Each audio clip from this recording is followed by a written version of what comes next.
Look, this is an extremely important election. Over the course of the last few months, having a little more time at home than I've grown accustomed to, watching the conversations play out in my community, not just what we see on the news, but about the impact of the potential trade war on jobs in my own community.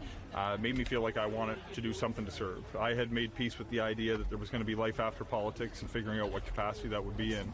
Having a couple of conversations with my neighbors who work at places like Michelin Tire and Grand Pictou County, who sell 70% of their tires to the American market, put at risk the well-being of families who live in my community. I received a call yesterday from the Prime Minister asking if I would reconsider and step up to help out during this unprecedented economic challenge. And the bulk of our conversation turned quickly to whether we could build in protections for a young parent to actually do the job effectively without giving up on the idea that you should be there for your kids.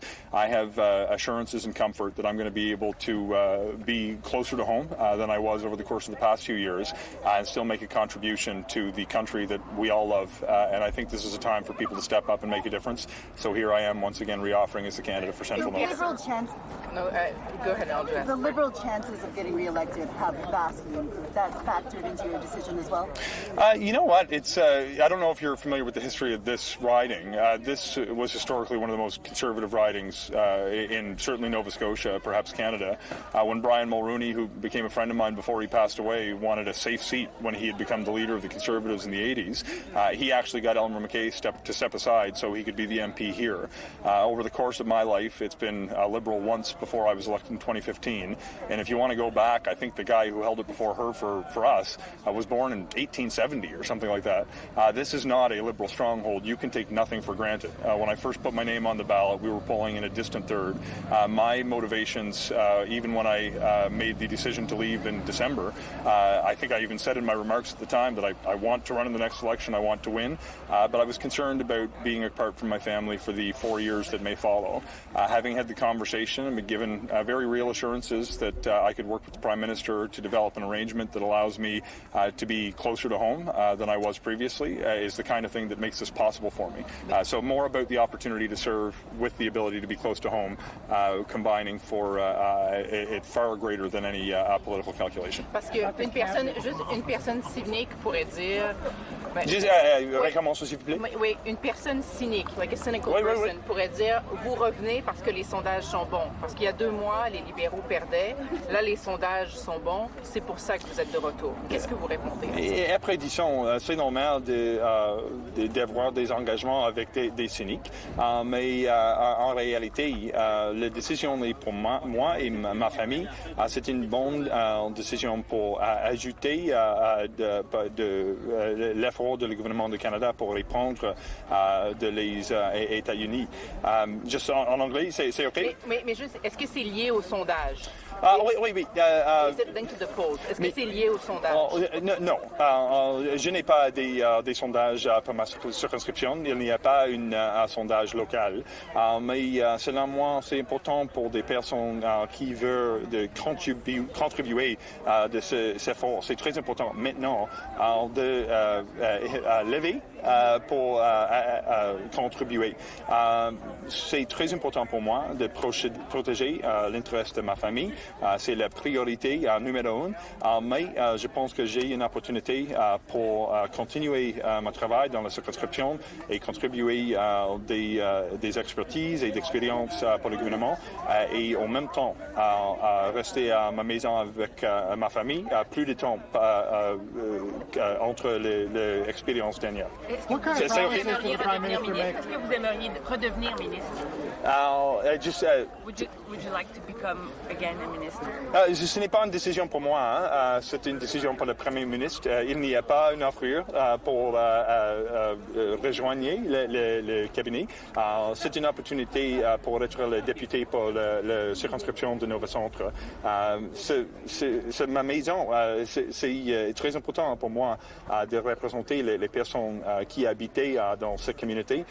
Mais si le Premier ministre fait une offre pour rejoindre le cabinet, c'est possible, mais ce n'est pas possible pour moi d'être le ministre dans les portefeuilles internationaux, par exemple. C'est très important pour moi d'assurer j'ai l'habilité pour défendre l'intérêt de ma famille. C'est une priorité, ce n'est pas négociable pour moi. J'ai fait une décision pour cette raison. Les raisons ne changent pas, mais l'environnement, je pense que l'environnement a changé et c'est possible pour moi de continuer. What does the Prime Minister promise you on work-life balance? Oh, sorry. Are you in a sense like bigfooting someone else would want to run here in this ride? Look, I made no effort. Sorry, bad habit. Media training 101, right? No, I didn't make this decision with an effort in mind to have an impact on anyone else. The Prime Minister of Canada called me yesterday and asked me to serve my country.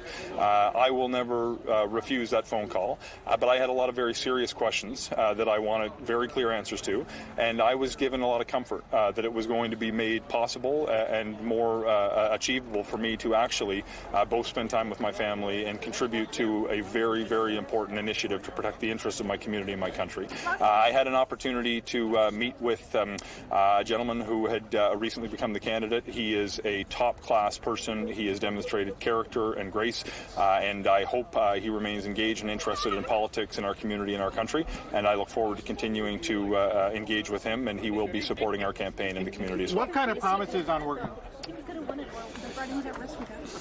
Look, I think the riding's never a sure bet, with or without a candidate who's been elected multiple times. This is a long-standing Conservative stronghold, and we've been able to do the impossible, according to my dad back in 2015, 3 times in a row. He told me, you might actually pull this off with the momentum we had in 2015. Don't count on a 10 or 15-year career in politics for Liberals. It doesn't happen in this part of the world. But the reality that we're experiencing now is people are waking up not just to their traditional voting behavior, but the real threat that is facing Canada. They are having an honest conversation with themselves about who is better to lead our country through these turbulent economic times. And on the one hand, they have Mark Carney, who's one of the most respected voices on economic issues globally. And on the other hand, they have Pierre Poilievre, who doesn't really have work experience outside of being a politician for his entire career. The choice is pretty clear, in my opinion, but I think what's very healthy in our democracy is people are, in large part, not just voting the way their grandparents did, but instead are actually looking at the interests of their community and their country, and that's what democracy is all about. What kind of promises did the Prime Minister make? Like, what specifics did he give you that you'd be able to do a work-life balance? Because Parliament's still in Ottawa. It is still in Ottawa, and we discussed... sorry, I'm terrible at this. I'm out of practice. The Prime Minister and I discussed the ability to use virtual participation to ensure that I wouldn't be asked during constituency weeks to travel the same way I had been traveling before. I spent somewhere in the ballpark of 140 nights last year in a hotel room. That is not a healthy environment for a young person trying to raise kids to actually spend their time traveling around the country that way or around the world that way. We had a lengthy discussion about my needs to be a father and a husband, number one, and to serve in that context. I have comfort, given the conversation that we had, that that's going to be made possible, and it's something, frankly, that we need to tackle, because there are a lot of good people, disproportionately young women who are raising kids, who choose not to contribute their immense talents to politics because they simply can't make it work for family considerations. That's not just a loss for the person who doesn't get to run, that's loss for the entire country when we're missing out on that extraordinary talent. So these conversations I've had, I take him as an earnest and trustworthy man. That's why I'm supporting him, that's why I've supported him during the leadership, and I believe that we're going to be able to make it work and hopefully set an example and make some changes so we can recruit more young parents across this country to consider running for office and contributing their talents to the betterment of our country.